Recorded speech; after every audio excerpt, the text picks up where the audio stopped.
어, 기독교에는 절기들이 있어요. 절기들. 이 절기들이 우리 신앙생활에 많은 유익을 주기 위해서 성경에는 없지만 여러 가지 유익을 주기 때문에 우리 신앙생활의 영성을 위해서 많은 절기들을 만들었습니다. 근데 중요한 거는 이 절기들이 본래 의미가 퇴색되지 않게 지키는 게 정말 중요한 것 같아요. 왜냐하면 형식만 남는, 이게 시간이 오래되고 전통이 깊을수록 형식적이 될 수가 있는데 그 본래 의미를 우리가 잘 이해하고 정말 진정한 의미에서 그 절기들을 지키지 않으면 너무 형식적인 게 될 것 같습니다. 그래서 그런 의미에서 오늘 이번 주에 우리가 이제 다음 주가 부활주일이거든요. 17일 날 다음 주일은 우리가 부활의 기쁨을, 저 예수님 살아나신 승리의 기쁨을 우리가 함께 나누면서 예배를 드릴 건데요.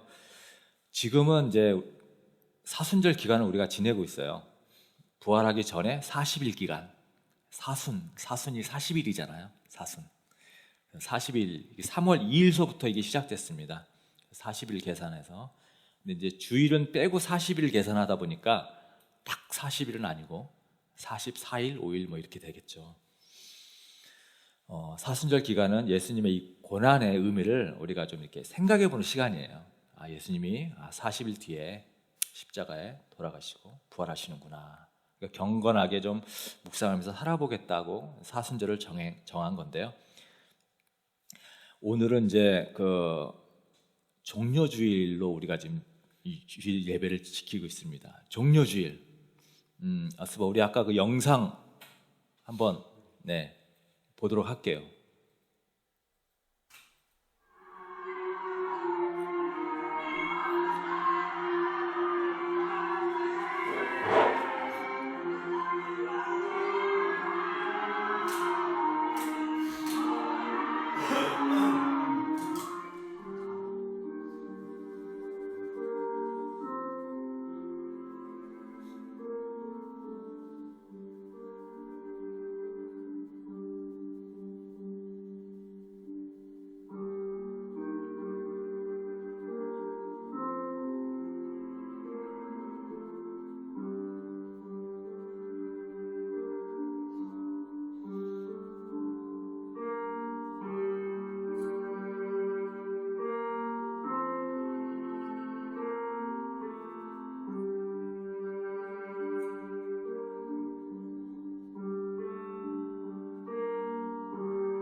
바로 이제 오늘이 상징적으로 예수님이 이제 예루살렘에 나귀 새끼를 타고 들어가는 그런 날이거든요. 사실 예수님은 이제 죽음을 생각하고 들어간 날이기도 했죠. 하지만 사람들은 환호성을 치르며 호산나 다윗의 왕이여, 이스라엘을 회복할 왕으로 생각하면서 아주 환호성과 함께 드디어 예수님이 예루살렘에 오시는구나. 사실 이전까지 예수님이 하신 모든 그 기적을 베풀 때마다 알리지 말아라, 누구에게도 알리지 말아라, 내가 한 것을 알리지 말아라, 계속 자신을 숨겨왔거든요. 근데 지금 드러내놓고 예루살렘에 입성하는 상황이니 사람들이 아주 환호성을 치우면서 그렇게 종려나무 가지를 막 흔들고, 또 바닥에 예수님이 가시는 길마다 사람들이 겉옷을 깔고 종려나무 가지를 깔고 적극적으로 외치면서 호산나 호산나 다윗의 왕이야, 우리를 로마의 압제로부터 해방시켜 주실 왕이야, 큰 기대를 가지고 그렇게 예수님이 예루살렘으로 입성한 그런 날이 바로 오늘입니다. 내일서부터 이제 토요일까지는 예수님이 일주일간의 이제 십자가 돌아가시기 전까지의 그 행적이 이제 쭉 시작되는데요. 이제 고난 주간이라고 우리가 얘기를 합니다. 그래서 월요일부터 우리가 고난 주간임을 좀 기억하시면서요, 어떻게 우리가 함께 예수님의 고난에 좀 동참할 수 있을까, 그런 의미에서 제가 이제 주보에 좀 첨부해 드린 그 간지를 좀 이렇게 보시면, 네, 행함이 없는 믿음은 죽은 것이다, 야고보서에 기록되어 있죠. 네, 우리가 고난에 동참해야지 이렇게 말보다 실제적으로 행동으로 우리가 좀 함께 참여했으면 좋겠어요. 우리 1번에서 4번 제가 잠깐 좀 설명을 드리는 게 낫겠죠. 자, 1번 성경 읽기입니다. 그래서 딱 6일간이에요. 월요일부터 토요일까지 월화수목금토 6일간의 성경 읽기인데요. 이 뒷면에 보면은 월요일부터 토요일까지 읽을 분량을 제가 이제 적어놨습니다. 이게 예수님께서 월요일부터 토요일까지 하신 행적에 대한 그 기록들이기 때문에 예수님이 이렇게 하루하루 보내셨구나, 이렇게 조금 같이 묵상하시기 딱 좋을 것 같아요. 그래서 이렇게 성경 읽기를 그렇게 부담스럽지 않은 짧은 분량이니까요, 좀 깊이 묵상하셨으면 좋겠고요. 그리고 그 묵상한 것을 큐티, 경건의 일기, 큐티, 제가 이제 좀 A4 용지에 프린트로 나눠드렸죠. 그것에 기록하는 겁니다. 혹시 그거 한 장만 좀, 네. 그래서 이렇게 여기에 월요일날 보면 열처녀 비유, 달란트 비유, 최후의 심판 이렇게 있죠. 네. 이 세 가지의 이제 그 제목 소주제들로 이야기가 되어져 있는데, 이 한 장에 이 세 개를 다 기록하는 게 아니고요, 이 세 개, 열처녀, 달란트, 최후의 심판에 대해서 읽으시고 내가 가장 마음에 오는 어떤 단어들 또는 어떤 성경 구절들, 그것을 이렇게 쭉 적으십니다. 2번에, 그렇죠? 1번은 이제 잠깐 기도로 이제 시작하시고 읽기 전에, 2번에 나한테 마음에 닿는 구절들을 적으시면 됩니다. 뭐 단어일 수도 있고 문장일 수 있어요. 뭐 적으시고, 그 다음에 이제 3번에서 이제 여기서 하나님이 나에게 어떤 느낌을 주는지 이렇게 한번 조용히 눈을 감고 한번 기다려 보는 겁니다. 나에게 어떤 느낌이나 어떤 생각이 떠오를 때까지 한번 가만히 기다려 보세요. 그게 하나님이 주신 걸 수도 있고 그냥 내 생각일 수도 있거든요. 근데 뭐 그런 거 다 떠나서 그냥 내 마음에 느껴지는 것들이 있을 때 적는 겁니다. 쭉 적으세요. 뭐 감사일 수도 있고 회개일 수도 있고 어떤 깨달음일 수도 있고요, 어떤 내 고백 또는 어떤 결단, 또는 뭐 내가 뭘 해봐야겠다, 도전, 그다음에 위로받았다, 뭐든지 다 괜찮습니다. 그냥 쓰고 싶은 대로 이렇게 쭉 그냥 쓰시면 됩니다.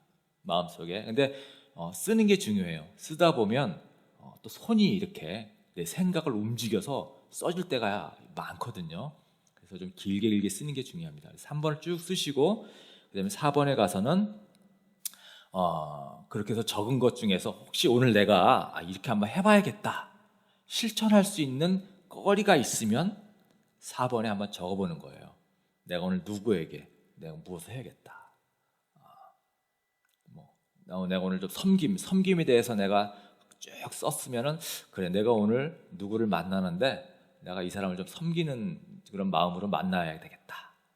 그래서 뭐 음료수를 하나 사가지고 딱 한다든가 그렇게 뭐 없으면 안 써도 됩니다. 실천 계획을 억지로 찾지 마시고요. 자연스럽게 어떤 생각이 떠오를 때 실천할 수 있는 일이 떠오를 때 적으시면 됩니다. 그리고 이제 5번은 이게 나눔이거든요. 나눔.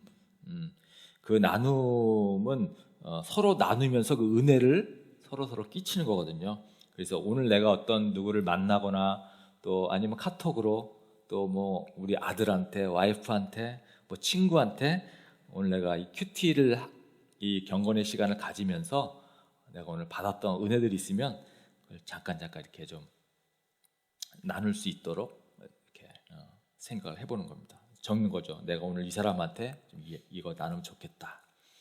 그 사람한테도 그 은혜가 필요할 수 있기 때문에. 근데 굳이 생각이 안 나면 억지로는 하지 않으셔도 됩니다. 생각날 때 적으시면 돼요. 그렇게 해서 이제 기도로 마치시면 돼요.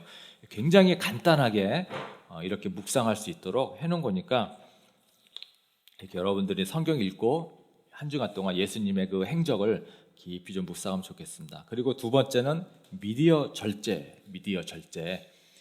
우리의 이제 시간과 경건의 생활을 사실 방해하는 게 미디어가 절대적이거든요. 유튜브, 스마트폰, TV, 또 취미생활, 자기 어떤 게임이나 오락 등 이런 하루에 많은 시간 영향을 미치는 것들 중에서 자기가 한 가지만 한번 정해보는 거예요. 유튜브를 많이 본다 그러면 내가 유튜브를 한번 절제해 보는 겁니다. 아니면 10시간, 5시간을 보면은 내가 한 1시간만 보겠다. 한번 절제해 보는 거예요. 절제하면 시간이 참 많이 남을 수가 있어요. 그 시간을 아무래도 뭔가를 또 할 수 의미 있는 걸 또 찾겠죠. 그래서 한번 절제하시고 세 번째로 음식 절제인데요. 이런 우리 인스턴트. 저는 이제 커피를 좋아하기 때문에 이제 아메리카노 커피를 일주일 동안 절제하려고 합니다. 안 먹으려고 합니다. 그리고 뭐 인스턴트 커피, 콜라 이런 탄산, 면류, 과자 같은 거 있잖아요. 자기가 좋아하고 하는 음식이 뭐 기름진 고기 같은 거 이런 것들 중에 한 가지를 자기가 한번 절제하기로 결정해 보는 거예요. 각자. 그리고 이제 한 끼 금식, 하루에 한 끼를 금식이 가장 고난에 동참하기에는 효과가 좋은 것 같아요.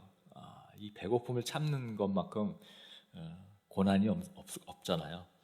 그래서 하루에 한 끼를 한번 금식해 보는 겁니다. 근데 무리하지는 마세요. 네, 무리하지 마세요. 이렇게 해서 근데 여기 보시면은 예수님이 십자가에 못 박히신 금요일 날 이제 예수님이 십자가에 못 박히셨거든요. 토요일 날은 무덤에 계셨고 주일 날 오전에 예수님이 부활하셨어요. 그래서 금요일 예수님 십자가에 못 박히신 금요일만큼은 한번 내가 금식해 볼 수 있는 데까지 한번 해보는 도전을 각자 해봤으면 좋겠습니다. 근데 이제 맨 밑에 보면 사업상 또는 VIP들하고 미팅하거나 어떤 중요한 어떤 만남이나 비즈니스적으로 다른 사람들을 만나거나 할 때는 그냥 평상시 하던 대로 그냥 하시면 됩니다. 누군가를 섬기는 자리는 예외.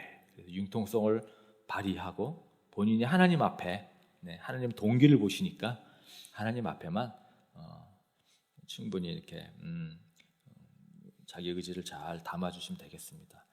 그렇게 하고요. 그래서 저 절제 내용 여기 이제 적는 거예요. 미디어 절제 나는 TV를 안 보겠다.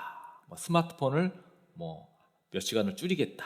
뭐 이렇게 음식 절제 뭐를 한번 이번 주 한 주간 동안 안 먹겠다. 하고 그다음에 한 끼 금식 체크하시고 그래서 이렇게 쭉 하루하루 체크하셔가지고 다음 주에 이제 우리 함께 좀 식사하시고 한번 나눠볼게요. 그리고 저희 선물 이거 잘 하시는 분에게 저희가 선물 준비해서 드릴 겁니다. 그렇게 한번 그래서 예수님의 고난에 우리가 한번 같이 동참하는 시간이니까 같이 한번 했으면 좋겠습니다.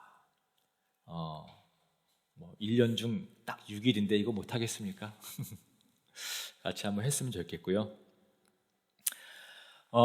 오늘 십자가를 지는 삶 고난 주간에 맞춰서 이제 설교를 좀 준비를 했습니다. 우리 지난주에 어떻게 하다 보니까 지난주에 바로 이 그 성경 말씀 바로 전 거를 했어요. 이어서 지금 또 하게 됐습니다. 지난주 우리 베드로의 아주 위대한 고백, 신앙 고백을 우리가 함께 나눴죠. 주는 그리스도시요 살아계신 하나님의 아들이십니다. 예수님께서 이 베드로의 고백이 너무 기쁘셔가지고 내가 네 돌 위에다가 교회를 세우겠다. 그래서 교회에 대한 말씀도 해주시고 그리고 그 교회에 내가 권능과 능력을 줄 거야. 교회가 얼마나 파워가 있는 그런 공동체인지 예수님께서 확실하게 말씀해 주셨어요. 아마 그래서 그런지 예수님께서 정말 극 1급 비밀을 제자들한테 이젠 얘기해야 되겠다 하신 것 같아요. 바로 예수님이 죽을 거다라는 거고요. 그리고 내가 3일 후에 살아날 거야. 이게 바로 베드로의 고백 이후에 바로 예수님이 얘네들이 이제 나를 누군지 알았구나. 이제 내가 나의 진짜 이 땅에 온 이유를 내가 너희들한테 얘기해도 되겠구나 하면서 3년 만에 처음 지금 꺼낸 얘기예요. 그게 이제 21절에 이렇게 이제 말씀하죠. 그때부터 예수께서는 자기가 반드시 예루살렘에 올라가야 하며 장로들과 대제사장들과 율법학자들에게 많은 고난을 받고 죽임을 당해야 하며 사흘째 되는 날에 살아나야 한다는 것을 제자들에게 밝히기 시작했다. 고난을 받고 죽고 사흘째 되는 날에 살아나야 한다. 근데 제자들은요, 살아난다는 거에는 관심이 없었어요. 왜냐하면 이게 비유처럼 생각했던 것 같아요. 죽었다가 살아난다라는 게 이것 도대체 무슨 말이야? 네. 그러니까 그것보다는 제자들이 지금 꽂힌 거는 뭐냐면요, 고난을 받고 죽임을 당한다. 제자들은 이 청천벽력 같은 소리 했습니다. 아니, 예수님이 다윗과 같이 지금 다윗의 뒤를 이어서 이스라엘을 구원해야 될 그럴 사람을 우리는 알고 있고 많은 사람들이 그렇게 생각하고 있는데 많은 고난을 받고 죽는다? 이건 말도 안 되는 거죠. 그러니까 뭐 부활은 상상도 못할 일이고 그런 일은 본 적도 없고, 그러니까 그거는 뭔가 상징적인 그런 예수님의 어떤 말씀이라고 생각했던 것 같아요. 바로 우리 또 성질 급한 베드로가 바로 22절에 예수님께 이렇게 얘기를 하죠. 주님, 안 됩니다. 절대로 이런 일이 주님께 일어나서는 안 됩니다. 그러면서 대들었다. 이게 세번역에서는 대들었다 아주 말하고 있어요. 원래 개역개정에서는 간하여 말하다 이렇게 표현했는데 굉장히 아주 노골적인 표현인데요. 실제로 영어 성경에는 rebuke, 꾸짖다. rebuke가 꾸짖다라는 의미거든요. 꾸짖다라고 그렇게 기록되어 있어요. 원어를 보면은 이 대들었다라는 그 원어의 의미는요, 비난하다, 책망하다, 훈계하다 이런 단어예요. 그러니까 지금 베드로가 예수님께 목소리를 높이면서 강력하게 자기 분노를 표출하고 있는 거예요, 지금. 아니, 예수님 미쳤어요? 우리가 당신을 보자 하면서 정말 이 나라 이스라엘 위해서 지금 뭔가 한번 해보려고 하는데 이 갑자기 죽는다니 이게 왜 미친 소리입니까? 지금 베드로의 심정은 이거거든요. 베드로가 참 주는 그리스도시요 살아계신 하나님의 아들입니다. 이 정답을 고백을 한 이 베드로지만 그 고백에 그 깊은 심중에는 아주 세상적이고 또 자기 중심적인 고백이었다라는 것을 여기서 우리가 알 수 있을 것 같아요. 그래서 예수님이 베드로한테 바로 이렇게 얘기를 하죠. 23절에 사탄아, 내 뒤로 물러가라. 너는 나에게 걸림돌이다. 네, 베드로 보고 사탄이라 그래요. 야, 베드로가 사탄입니까? 베드로의 생각을 지배하고 있는, 그렇죠? 그 영적 공간에서의 사탄을 지금 말하고 있는 거죠. 예수님을 팔아넘긴 가룟 유다도 그랬잖아요. 아담과 하와도 그렇게 사탄에 넘어갔잖아요. 지금 사탄이 베드로를 사로잡고 그의 성격과 기질을 이용해서 예수님의 지금 마음을 돌이키려고 강력하게 지금 책망하고 있는 거거든요. 아니, 당신이 죽는 게 말이 됩니까? 예수님, 이스라엘 왕이 돼서 이 나라 구해야 되잖아요. 다시는 그런 쓸데없는 소리 하지 마세요. 이게 바로 지금 베드로의 음성, 그 안에 베드로를 조종하고 있는 그 사탄에게 지금 예수님이 꾸짖는 거예요. 우리는 이렇게 있잖아요. 우리가 깨닫지 못하는 사이에 사탄의 도구로 사용되고 있습니다. 늘 그래요. 그래서 사람들과 이 감정적으로 싸우면 우리 이용당하고 있는 거예요. 우리가 말로 상처 주고 험담하고 깎아내리죠. 그거 다 사탄이 관계 망치기 위해서 조종하는 겁니다. 이걸 우리가 인식할 수 있어야 돼요. 그래서 그 순간순간 내가 어떤 분노가, 내 감정이 어떤 쏟아나려고 할 때는 그 순간 기도할 수 있어야 됩니다. 아버지, 나 또 지금 화나려고 그러거든요. 아버지, 내가 저 사람한테 좀 한마디 확 쏟아내면 너무 시원할 것 같거든요. 도와주세요. 그렇지 않게 도와주세요. 이게 참 어려워요. 어려워. 근데 이거를 인식하고 있느냐 없느냐는 큰 차이입니다. 인식하지 않으면 그냥 모르고 계속 지나가는 거고 관계는 계속 어려워지는 거고요. 내가 인식하면 기도할 수 있는 기회가 와요. 사탄은 우리의 감정을 조종합니다. 그래서 하나님의 일을 방해해요. 관계를 망치는 것이 사탄이 가장 좋아하고 쉬운 방법이에요. 아주 매우 성공적이에요. 지금 이 주변의 사람들 사이에 이 가정을 살펴봐도 온전한 가정이 거의 없다라는 걸 우리가 알 수 있어요. 서로 칭찬하기보단 험담하는, 그렇죠? 서로 자존심 깎아내리는, 이게 다 사단이 하는 것입니다. 그래서 우리가 시편 119편 11편을 내가 주님께 범죄하지 않으려고 주님의 말씀을 내 마음속에 깊이 간직합니다. 깊이. 우리가 주님의 말씀을 늘 묵상하고 읽고, 여러분 이런 시간이 이게 별것 아닌 것 같아도 있잖아요. 그런 시간을 가지면 우리가 이 범죄 가운데 빠져들지 않도록 막아줘요. 그 말씀이.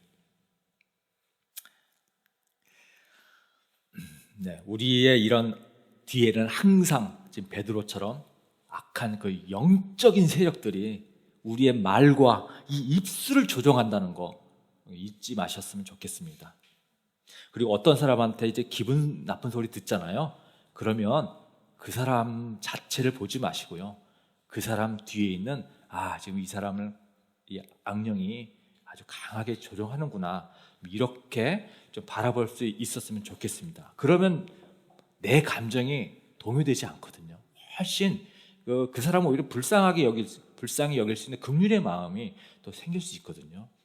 그래서 지금 이 사람이 이렇구나 이렇게 하면서 좀 이해할 수도 있고, 그러면서 제가 내 스스로가 이렇게 좀 더 성숙해지는 그런 단계를 가질 수 있습니다. 예수님께서 베드로에게 사탄아 물러가라 하고 좀 이렇게 꾸짖죠. 그리고 나서 하반절에 너는 하나님의 일을 생각하지 않고 사람의 일만 생각하는구나. 하나님의 일을 생각하지 않고 사람의 일만 생각하는구나. 사람의 일이 뭐겠습니까? 사람의 일. 지극히 인간적인 생각.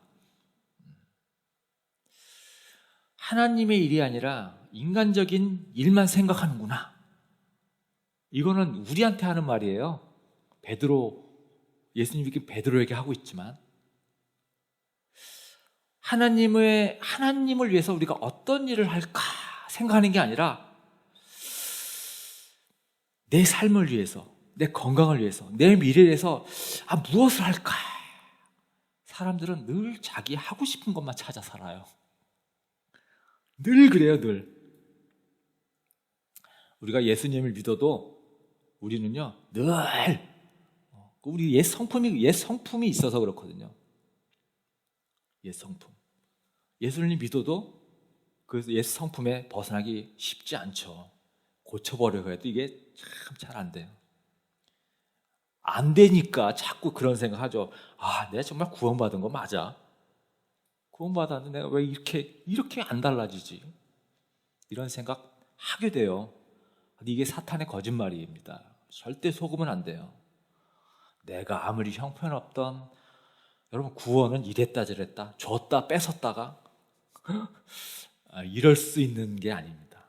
네, 구원은 확정. 우리 신앙 고백 한 적 있습니까? 그러면 확정이에요, 확정. 그거 내가 좀 잘 안 된다고 구원받은 거 다시 물른 거 아니야? 나 구원받은 거 맞아? 이거 사단이 지금 마음속에 의심 불어넣는 거예요. 여러분, 확정해. 내가 입술로 한번 고백했으면 여러분 전혀 변하지 않습니다. 내가 아무리 형편없어도 우리 하나님이 약속하신, 우리 말로써 고백한 우리의 믿음 절대 흔들리지 않습니다. 사탄이 우리 마음속에 자리 잡고 있어요.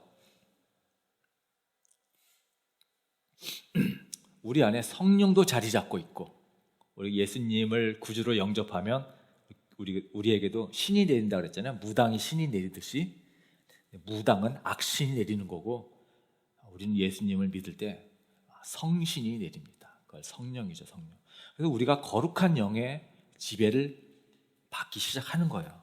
그럼에도 불구하고 이 악신이 우리 안에 여전히 있다는 겁니다. 여전히. 물론 이 악한 영이 전과 같이 막 활기치지는 못해요. 이제 나름대로 위축되고 눈치 보죠. 근데 있잖아요, 이 악한 옛 습성을 갖게 하는 이 악한 영이요, 아주 깊은 곳, 말씀이 깊이 자리 잡아야 되는데 이 악한 영도 눈치채지 못할 아주 깊은 곳에 숨어 있다라는 거예요. 우리 기생충 보면은 주인도 모르는 그 엄청난 지하 밑에 벙커 그렇게 숨어 있습니다. 그러다가 타이밍이 되면 짠 나타나는 거예요. 지금 베드로가 지금 그런 경우거든요. 예수님은 그리스도시요 하나님의 아들이십니다. 100점짜리 고백을 하고 나서도 지금 예수님이 죽을 거다라는 말에 지금 사탄이 이때다 하고 베드로를 싹 건드린 거예요. 야, 베드로, 넌 수제자잖아. 네가 제자 중에 으뜸인 거 예수님도 인정했잖아. 넌 예수님의 오른팔이 될 거잖아. 근데 예수가 죽으면 너 말짱 꽝이야. 절대 예수님 죽게 하면 안 돼. 빨리 지금 예수님한테 그 죽으면 안 된다고 얘기해. 소리쳐. 베드로가 이 양심에 이런 소리가 지금 막 솟아나니까 그게 지금 자기의 성격대로 지금 나온 거예요. 이 베드로의 본질이 뭐예요? 본질은 자기 밥그릇 챙기는, 베드로가 자리 욕심이 있었어요. 지난주에도 얘기했지만 18장에 가면 바로 제자들하고 자리 다툼 싸움하는 거 얘기 나옵니다. 네가 크냐 내가 크냐, 이런 욕망이 마음속에 있는데 그 욕망을 이 사탄이 완벽한 타이밍에 베드로의 자아를 다 건드려 버린 거예요. 베드로야, 열받지 않아? 이럴 때 분노해야지. 예수님이 이것을 정확히 아시거든요. 그래서 베드로한테 베드로야 너 미쳤어? 이렇게 말하지 않고 사탄아 물러가라. 너는 하나님의 일을 생각하지 않고 사람의 일만 생각하는구나. 네. 사탄에게 하는 말이면서 동시에 베드로에게 하는 말이기도 하죠. 네가 지금 사람의 일만 생각하고 있구나. 하나님의 일보다 지금 네가 지금 원하는 일을 말하고 있구나. 겉으로는 하나님의 일이라고 하면서 사실은 네가 하고 싶은 일을 하려고 하는구나. 여러분, 이거는 성도들을 향해서 지금 하시는 말씀이에요. 믿지 않는 사람들한테는, 여러분, 믿지 않는 사람들은 다 자기 하고 싶은 대로 살죠. 그러니까 하나님을 모르는 사람들은 이 말이 해당하지 않아요. 하나님을 알고서 사는 사람들, 네가 겉으로는 하나님의 일이라고 생각하며 살지만 사실은 네가 하고 싶은 대로 살잖아, 이렇게 얘기하는 거거든요. 사탄은요 늘 우리한테 있잖아요, 하나님의 일을 하는 거야 하면서 사실은 자기 만족을 위해서 일하도록 유혹해요.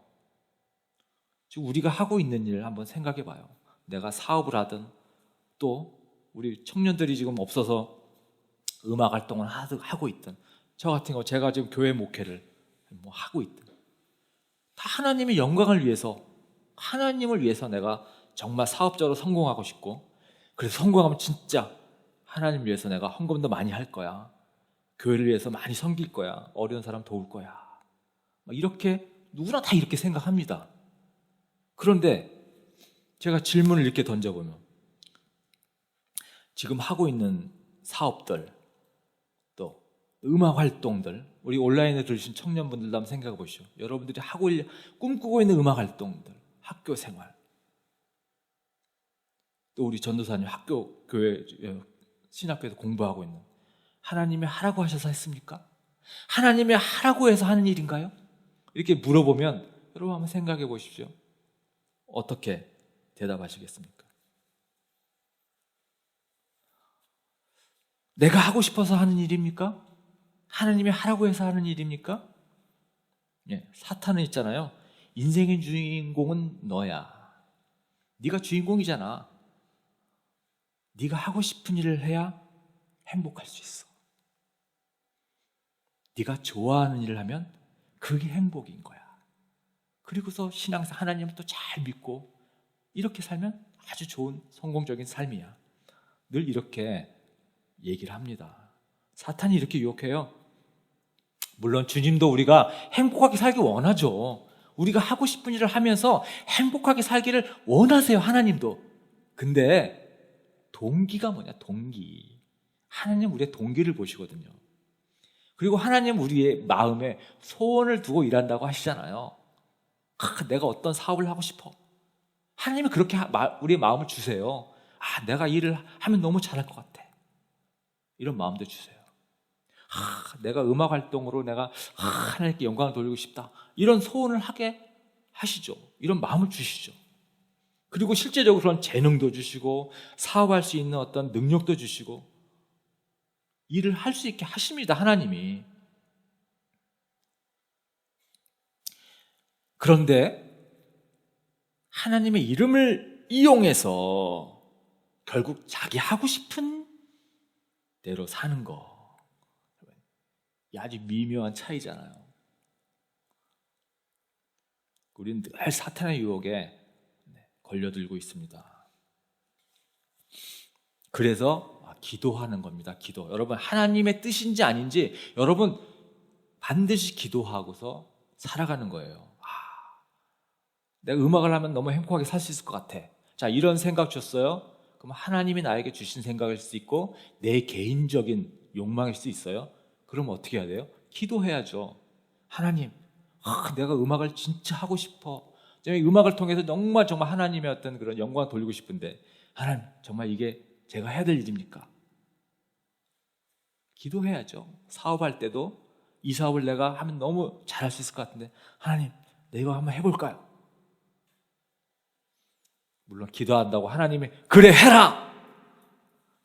음성으로 말씀해 주시면 참 좋을 텐데, 여러분 그런 일은 일생에 한두 번 생길까 말까 그런 경우가 기대하지 마십시오. 일단 기도하고 하나님께 묻는 게 중요합니다. 묻는 게. 그러고 나서 있잖아요, 내가 기도하고 내 마음에 해야 되겠다 라는 마음이 들면 하시면 됩니다. 자, 기도하고 했느냐 안 했느냐가 중요해요.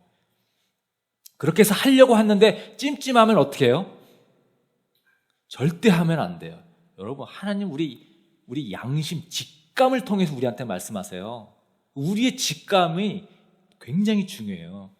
찜찜하면 안 하는 거예요. 근데 찜찜한데도 이게 나에게 지금 기회가 돼. 내가 이거 하면 돈을 벌 수 있을 것 같아. 야, 이거 하면은 이렇게 해서 이렇게 되면 미래를 내가 막 이렇게 상상해서 이렇게 되면은 될 것 같아. 음악할 때도 이렇게 해서 음반 내가 공연하면 뭔가 될 것 같아. 근데 찜찜한데 하나님이 하지 말라는 거거든요. 하지 말라는 거예요. 근데 내가 기도하고 나서 그래, 하지 말자, 이게 안 해야 되겠다, 안 하려고 했는데 근데 찜찜해요. 그러면 하는 거예요. 이게 나한테 별로 사업적으로 큰 도움이 될 것 같지 않아도 찜찜하면 하는 겁니다. 우리 이 직감을 믿으셔야 됩니다. 직감. 그리고 기도했다라는 거.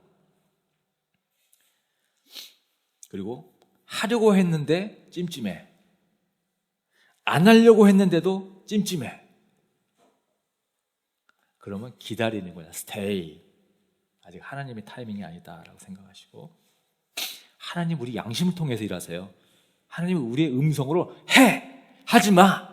이렇게 들려주시는 게 아니고, 하나님이 영이시기 때문에 그렇게 우리가 듣는 것은 정말 아주 특별한 경우가 아니면 그러지 않습니다.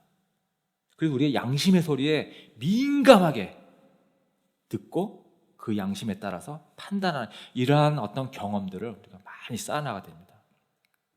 그리고 있잖아요, 성경에서도 기도로 행하면 믿고 하라고 그랬습니다. 기도하면 하나님이 주시를 믿고 행하라. 기도했는데 내가 하나님의 뜻은 하지 말란데 내가 했어요? 그러면 하나님이 길을 만들어서라도 바른 길로 인도하십니다. 여러분, 이걸 믿으시면 돼요. 내가 잘못 설사 갔더라도 하나님이 길을 바꾸신다는 거예요. 그러니까 기도가 얼마나 중요하겠어요. 기도해야 됩니다. 예수님께서 24절에 십자가 얘기를 하세요. 누구든지 나를 따라오려거든 자기를 부인하고 제 십자가를 지고 나를 따라오너라. 그러니까 하나님이 결국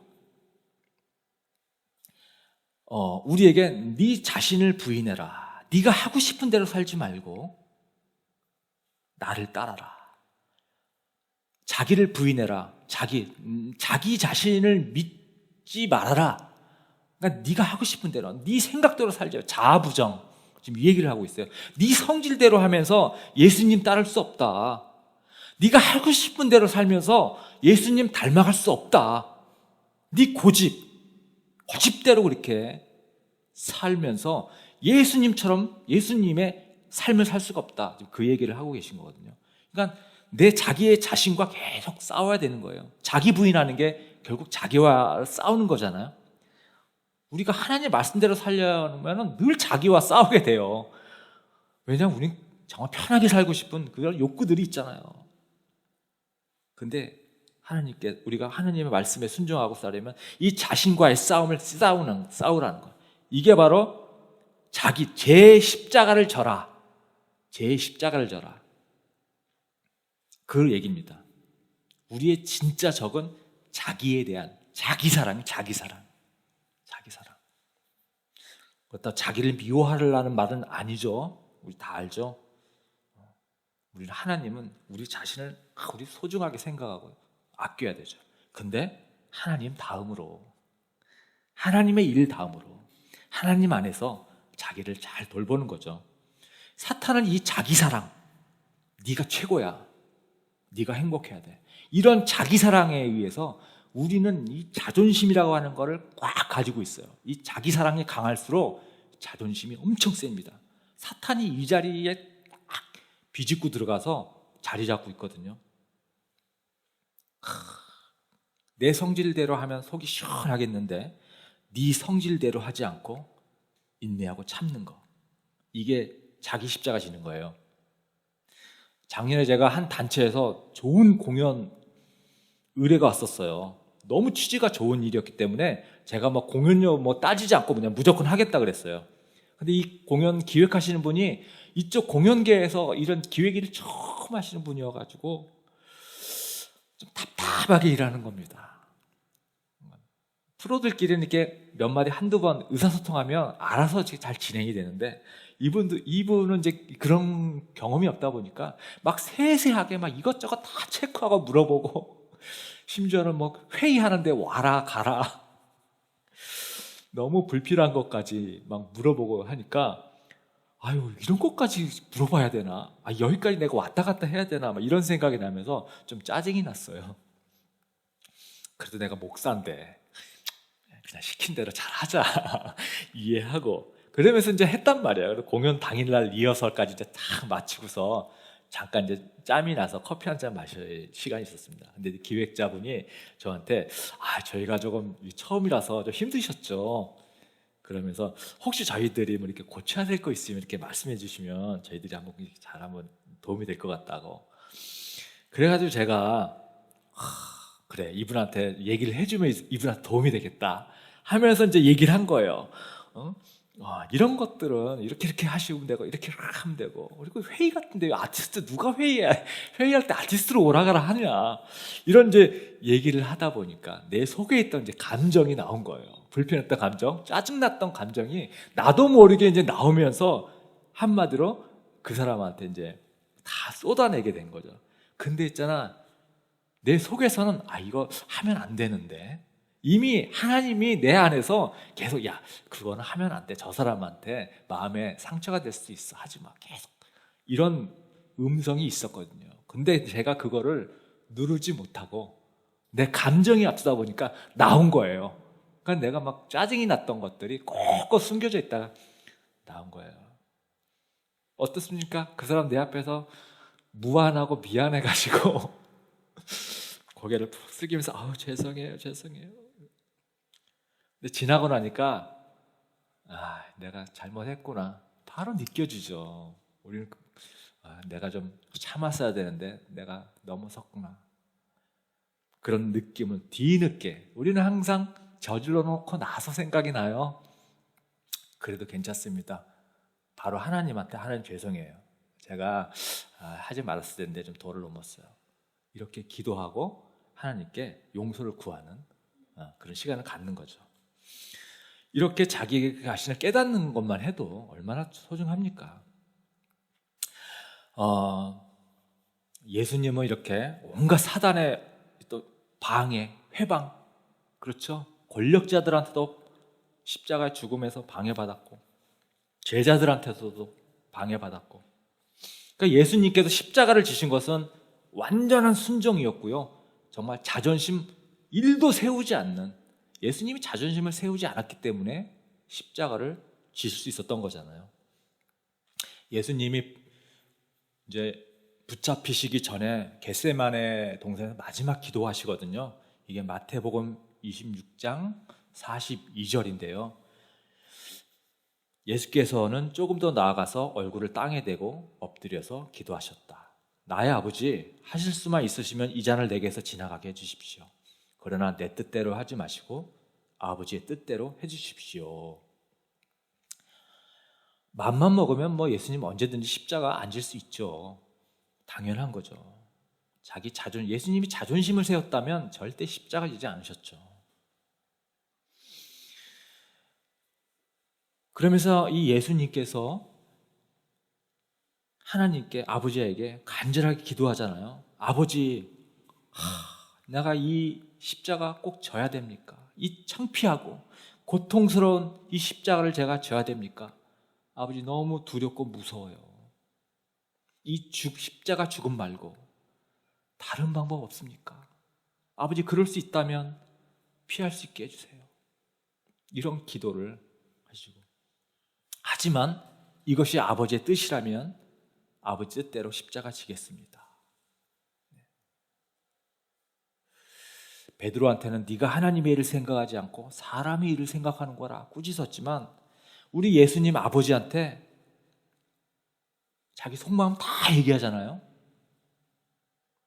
아버지 앞에 자존심 내세울 필요 없잖아요.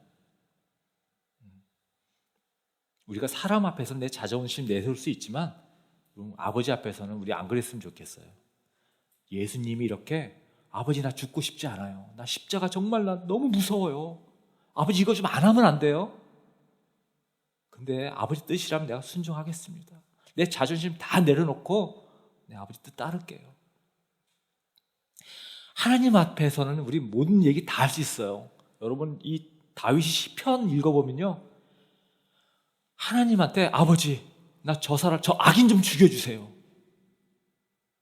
이런 다윗의 기도가 계속해서 나오거든요. 하나님 앞에서는 무슨 얘기든 다 할 수 있습니다. 내 자존심 다 내려놓고 다 할 수 있어요. 하나님 앞에서 자존심 세우지 않으셨으면 좋겠습니다. 네. 우리의 이 자존심 있잖아요. 이 자존심을 이겨내는 게 승리의 비결이에요. 사탄은 이 자존심 안에 우리를 이용합니다. 근데 우리 각 사람마다 자기 자존심이 있습니다. 누구는 키 얘기 나오면 폭발하는 사람이 있고요. 집안 얘기 나오면 예민한 사람이 있고, 누구는 능력과 어떤 실력, 이 부분에 예민한 사람이 있고, 그렇죠? 성격 얘기하면은 비교당하면 특별히 폭발하는, 다 자기만의 자기 십자가가 있어요. 자존심에 해당하는 십자가. 그래서 내 성질대로 하지 않겠다, 내 자존심 죽이겠다, 이것이 우리 십자가를 지는 겁니다. 그래서 예수님께서 누구든지 나를 따라오려거든, 누구든지 나의 열매를 맺으려거든 자기를 부인해라. 네 성질 죽이고 네 자존심 죽이고 네 십자가를 지고 나를 따라와라. 우리가 예수님 닮은 것이 삶의 목표이잖아요. 예수님 닮고 싶으면 너희도 나처럼 십자가 져라. 내가 십자가 진 것처럼. 그리고 25절에 예수님께서 마지막으로 이렇게 말씀하시죠. 누구든지 자기 목숨을 구하고자 하는 사람은 잃을 것이요, 나 때문에 자기 목숨을 잃는 사람은 찾을 것이다. 자기 목숨을 구하고자 하는 사람, 자기 목숨을 구하고자 하는 사람, 하나님의 일보다 자기의 일을 우선하는 사람 얘기하는 거잖아요. 십자가 지지 않는 사람이죠. 자기 하고 싶은 대로 살고 싶어하는 사람. 그러면 어떻게 해요? 모든 것을 잃는데요. 모든 것을. 자기 하고 싶은 대로 사는 사람, 가족 잃고 친구 잃고 일도 잃고 모든 관계 다 잃게 되는 겁니다. 땅콩 회항 사건 기억하시죠? 돈 있으면 하고 싶은 대로 다 해도 되는 것처럼 그런 거 아니에요? 그렇게 하면 행복합니까? 그죠? 하나님보다 나의 일을 더 사랑할 때 우리는 모든 것을 잃는다는 겁니다. 그래서 우리가 하나님의 일을 우선하는, 그래서 우리가 생명도 찾는, 모든 것을 얻는 우리가 됐으면 좋겠습니다. 내일부터 이제 우리 고난주간이니까요. 우리 한번 내 하고 싶은 대로가 아니라 한번 예수님의 삶의 과정 우리 같이 묵상하시면서 한번 성경 읽기 또 이렇게 절제하는 것들 하면서 우리 다음 주에 이 결과들을 함께 나눌 수 있기를 좀 기대합니다. 이거 굳이 귀찮은데 이거 해야 되나? 이렇게 생각 드는 거 저도 100% 이해해요. 사실 귀찮은 일이에요. 이런 것들을 굳이 해야 되나 생각할 수 있는데 우리는 우리의 어떤 하고 싶은 대로 하는 것이 아니고 한번 이렇게 십자가를 한번 지는 심정으로 한 6일 정도니까요. 내가 하고 싶은 거, 먹고 싶은 거 이런 거 한번 절제하면서 한번 같이 십자가의 고난에 동참하기를 좀 기대했으면 좋겠습니다. 그만큼 주님의 어떤 은혜와 축복이 있을 거라고 저는 믿거든요. 네, 그리고 다음 주 우리 부활주일로 예수님 부활하신 것을 우리가 정말 기쁘게 환호하고 축제하면 축제처럼 이렇게 예배를 드리기를 기대합니다.